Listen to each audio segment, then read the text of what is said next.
ইসলামী শরীয়তের সুন্নত, নফল ও মুস্তাহাব মাসালা নিয়ে বিতর্ক বাহাস করা জায়েজ আছে কিনা? নবী সাল্লাল্লাহু আলাইহি সাল্লাম তার পরবর্তী সময়ে সাহাবাগণ কি এই সমস্ত বিষয় নিয়ে বিতর্ক বহস করেছেন কিনা? দেখুন, বিতর্ক বহস এটা যদি কোনো বিষয় নিয়ে হয়, আলোচনা, পর্যালোচনা,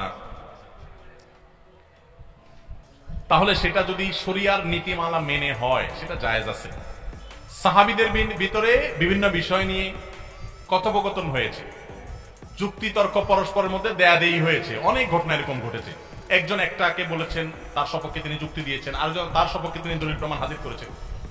এটাকে আপনি বিতর্ক বলেন আর বাহাস বলেন, যে নামই বলেন, এগুলো সাহাবীদের মধ্যে ছিল। কিন্তু আজকাল বিতর্ক বাহাসের নামে যেগুলো হয়, এইরকম ফরম্যাট সাহাবীদের মধ্যে ছিল বলে আমার জানা নেই। এখন তো বিতর্ক বাহাস মানে হলো মার মার কাট কাট। মুসলমানদের সর্বাঙ্গে ব্যথা, হাজারটা বিপদ, হাজারটা সমস্যা। এর মধ্যে আমরা দেখা যায় ছোটখাটো বিষয় নিয়ে এমন ভাবে বিতর্ক বর্ষা লেগে যায়, এমন ভাবে গ্রুপিং করতে লেগে যায় যে মনে হয় ইসলামের সবচেয়ে বড় সমস্যাই হলো এগুলো। এমনি তো যে কোনো মাসলা নিয়ে আলোচনা হতে পারে, পর্যালোচনা হতে পারে, দলিল দেওয়া, পাল্টা দলিল দেওয়া হতে পারে। সেটা একটা শালীনতার মধ্যে, সেটা একটা ভদ্রতার মধ্যে, সেটা সময়, সেটা বিভিন্ন উসুল, নিয়ম নীতি এগুলো মেনে হতে পারে। কিন্তু আজকাল এগুলো বেশিরভাগ ক্ষেত্রে হয়ে গেছে ইগোর কারণে। এগুলো আমাদের অনেকটা জেদ খেদের বিষয় হয়ে গেছে। এখানে হক অন্বেষণ করার চাইতে জেদ খেদটা বেশি গুরুত্বপূর্ণ হয়ে গেছে। এই জন্য আজকাল যত বিতর্ক বাহাস হয়, ইন্টারেস্টিং বিষয় হলো এগুলোতে কেউ হারে না, কেউ হারেনি। কোন বাহাসে কেউ হাসতে শুনছেন আজ পর্যন্ত? সব পক্ষই জিতে, সবাই মনে মনে খুশি। হ্যাঁ, আমরা জিতে গেছি, আমাদেরটা হক প্রমাণ হয়ে গেছে। একজন বলে আমারটা হক প্রমাণ হয়ে গেছে। কি লাভ রে ভাই? ভাইরা আমার, বহস শব্দের অর্থ হলো অনুসন্ধান করা।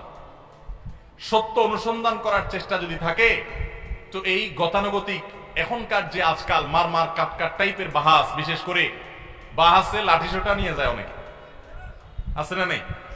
আহারে মুসলমান, এই টাইপের বাহাস সাহাবীরা তো পরের কথা, ইসলামের সোনালী যুগের কখনো কোনো কালে কেউ ছিল বলে বলতে পারবে না। আল্লাহ তাআলা আমাদের সবাইকে ইখলাসের সাথে কোরআন হাদিস চর্চা করার তৌফিক দান করুন। কেন করছি আমি? উদ্দেশ্য কি? আমার মধ্যে ইগোটাই কাজ করছে কিনা, জেদটাই কাজ করছে কিনা, খেদটাই কাজ করছে কিনা, এটা আমার অ্যাটিটিউড থেকে অনেক সময় প্রকাশ পাবে। ভাইরা আমার, বিশেষ করে সোশ্যাল মিডিয়া উন্মুক্ত প্ল্যাটফর্মে যেখানে ইসলামের শত্রুরাও আছে, সেখানে তাদের কাছে হাসির পাত্র হওয়ার মতো অনেক কাজ আমরা করছি। এই হুজুরদের বাহাস বিতর্ক নিয়ে প্রশ্ন করছেন, সেটা তো অনেক পরের ব্যাপার। আপনারা অনেকে, অর্থাৎ অনেক সাধারণ ভাই বোন যারা আছেন, গতানুগতিক আলেম না, মাদ্রাসা পড়েন নাই, আপনারা অনেকে দেখা যায় মাশাআল্লাহ সকাল বিকাল ফেসবুকে আপনারা জিহাদ করেন, আছে না নেই? এই মাসলা নিয়ে জিহাদ, ওই মাসলা নিয়ে জিহাদ, এই হুজুরের পক্ষের লোক ওনার পক্ষে জিহাদ করে, আরেক হুজুরের পক্ষের লোক তার পক্ষে জিহাদ করে, ওই হুজুর পক্ষের লোক আরেক হুজুরের গোষ্ঠী উদ্ধার করে। সওয়াবের কাজ মনে করি, আছে না নাই? আল্লাহ তাআলা আমাদেরকে হেদায়েত দান করুন, বলুন আমিন। ভাইরা আমার, ডক্টর খন্দকার আব্দুল্লাহ জাহাঙ্গীর রহমাতুল্লাহ আলাইহি একটা কথা বলতেন। স্যার বলতেন, দেখেন, আমরা হুজুরে গন্ডগোল করবো, এটা আমাদের ব্যাপার। আপনারা সাধারণ মানুষ কি দুঃখে এখানে ঢুকে নিজের ইমান আমল নষ্ট করতে আসেন? কেন কেন আপনি কোন হুজুরের পক্ষ নিয়ে এসে আরেক হুজুরের গালি দিয়ে নিজের ইমান আমল নষ্ট করতে আসেন? কে শিখেছে আপনাকে ইসলাম? যেই হুজুরের ভক্তি আপনাকে আরেক হুজুরকে গালি দিতে শিখিয়েছে ফেসবুকে, সেই হুজুর আপনার প্রকৃত ইসলামের শিক্ষক হতে পারে না। যদি আপনি কারোর অনুসারী হওয়ার পর অন্যদের ব্যাপারে আপনার ভিতরে হিংসাত্মক মনোভাব আসে, শত্রুতাপূর্ণ মনোভাব আসে, বা তাদের গোষ্ঠী উদ্ধার করাটাকেই একমাত্র ইসলামের কাজ মনে করেন, সারাদিন রাত এগুলোই শুধু করতে থাকেন, তাহলে বুঝতে হবে আপনার ইসলামের শিক্ষক পরিবর্তন করতে হবে।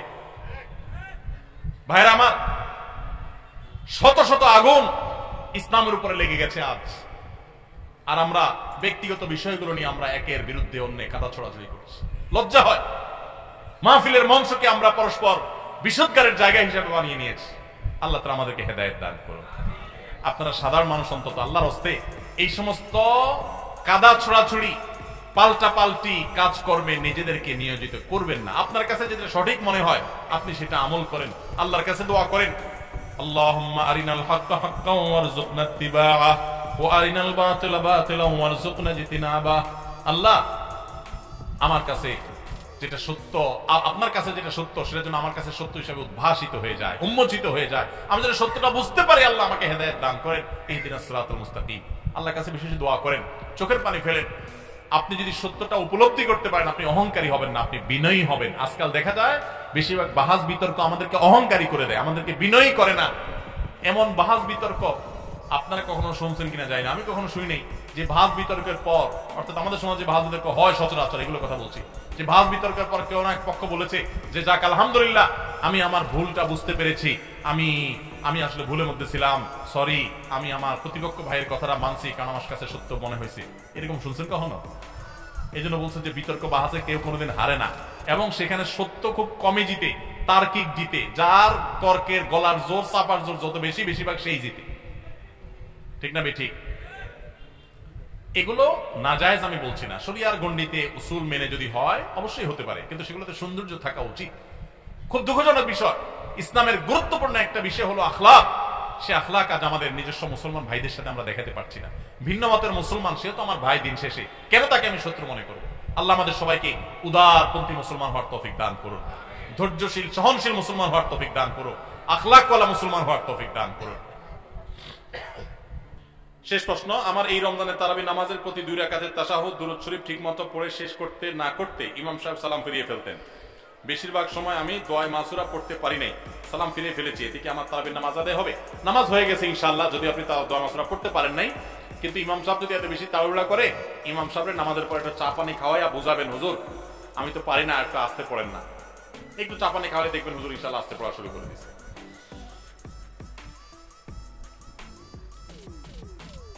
আমাদের এলাকার একজন বলে মাইকে আজান দেওয়া শিরিক। মাইকে আজান হয় আমার মসজিদে নামাজ পড়লেও নাকি নামাজ হবে না। ভাই, শিরকের মানে কি?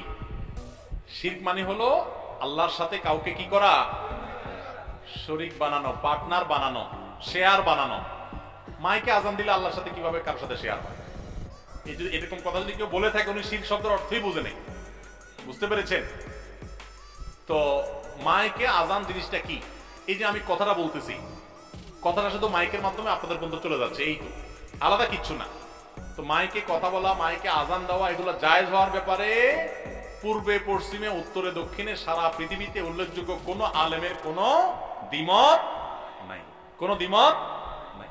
অতএব এটা নিয়ে নতুন করে সংশয় তৈরি করা, এটা মূর্খতা ছাড়া আর কিছুই নয়। যদি কোনো ভাই এটা বলে থাকেন, আল্লাহ তাআলাকে হেদায়েত দান করুন, আমরা দোয়া করি।